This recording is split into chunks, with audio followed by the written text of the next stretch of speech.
Halo semuanya, perkenalkan nama saya Maria Justina Tuto Gavior.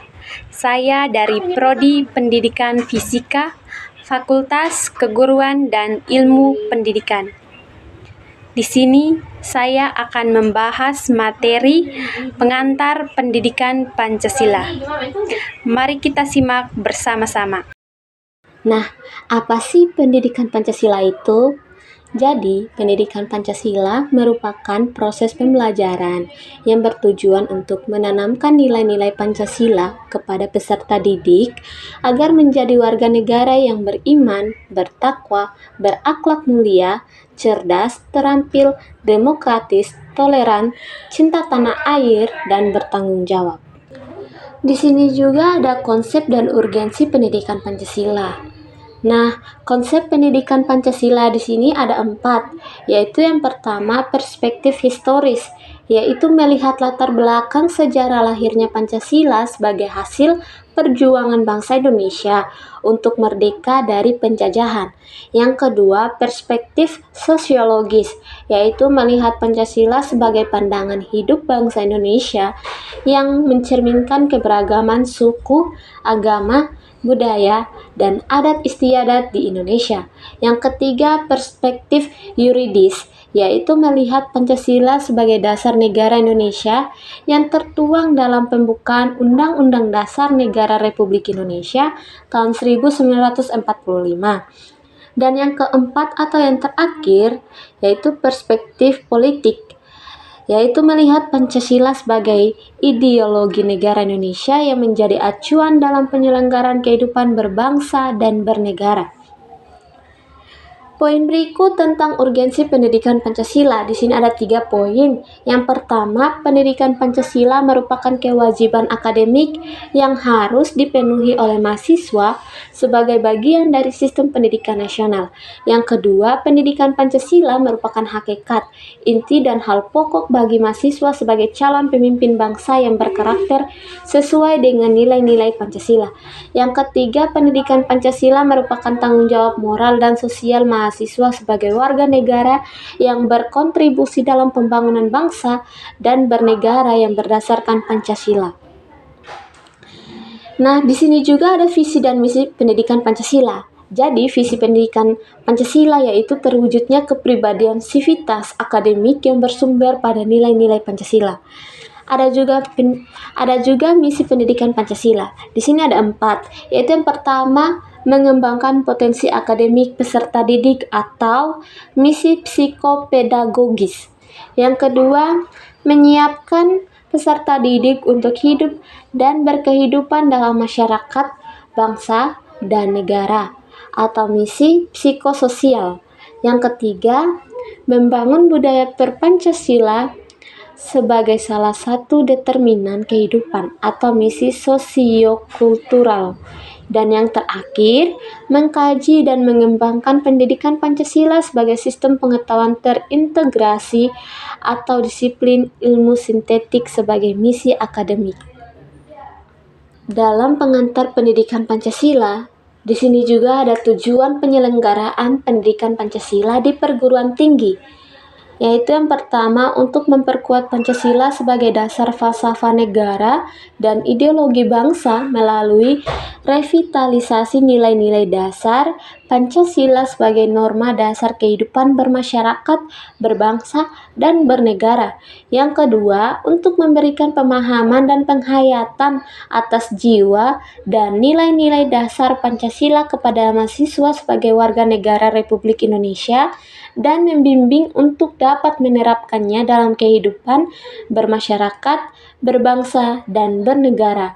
Yang ketiga, untuk mempersiapkan mahasiswa agar mampu menganalisis dan mencari solusi terhadap berbagai persoalan kehidupan bermasyarakat, berbangsa, dan bernegara melalui sistem pemikiran yang berdasarkan Pancasila dan Undang-Undang Dasar Negara Republik Indonesia tahun 1945.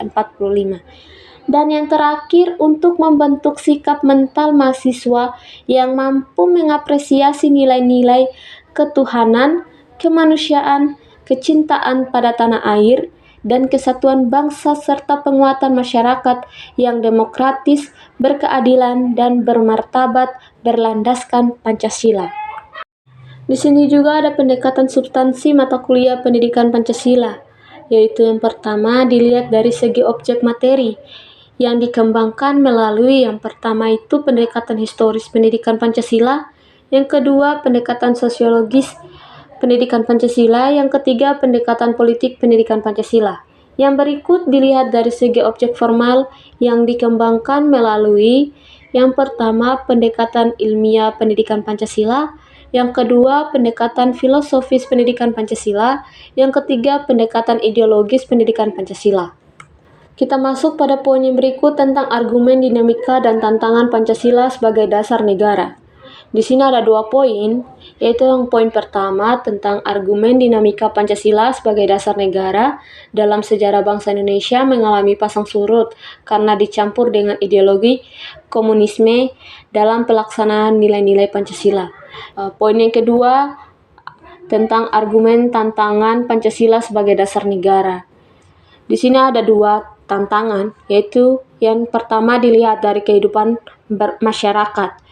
Terjadi keagamaan dalam kehidupan bernegara di era reformasi karena perubahan sistem pemerintahan yang begitu cepat, merasa bebas masyarakat tanpa tuntutan nilai dan norma dalam kehidupan bernegara. Yang kedua, dalam bidang pemerintahan, banyak bermunculan di tanah publik aparatur pemerintahan baik sipil maupun militer yang kurang mencerminkan jiwa kenegaraan. Pada pokok pembahasan yang terakhir, yaitu tentang esensi dan urgensi Pancasila sebagai dasar negara. Pokok yang pertama, esensi Pancasila sebagai dasar negara adalah sebagai berikut. 1. Pancasila sebagai dasar negara adalah sumber tertib hukum Indonesia. 2. Meliputi suasana kebatinan dari Undang-Undang Dasar 1945.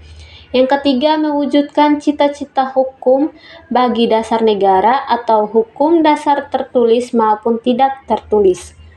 Yang keempat, mengandung norma yang mengharuskan Undang-Undang Dasar, mengandung isi yang mewajibkan pemerintah dan lain-lain penyelenggara negara, termasuk penyelenggara partai dan golongan fungsional yang memegang teguh cita-cita moral rakyat yang luhur. Yang terakhir merupakan sumber semangat abadi Undang-Undang Dasar 1945 bagi penyelenggara negara, para pelaksana pemerintahan. Poin yang kedua tentang urgensi Pancasila sebagai dasar negara dapat menggunakan 2 pendekatan, yaitu yang pertama pendekatan institusional, yaitu membentuk dan menyelenggarakan negara yang bersumber pada nilai-nilai Pancasila sehingga negara Indonesia memenuhi unsur-unsur sebagai negara modern yang menjamin terwujudnya tujuan negara atau terpenuhnya kepentingan nasional yang bermuara pada terwujudnya masyarakat yang adil dan makmur. Yang kedua itu personal atau sumber daya manusia, terletak pada 2 aspek, yaitu orang-orang yang memegang jabatan dalam pemerintahan atau yang sering disebut sebagai aparatur negara yang melaksanakan nilai-nilai Pancasila secara murni dan konsekuen di dalam pemenuhan tugas dan tanggung jawabnya, sehingga formulasi kebijakan negara akan menghasilkan kebijakan yang mementingkan rakyat.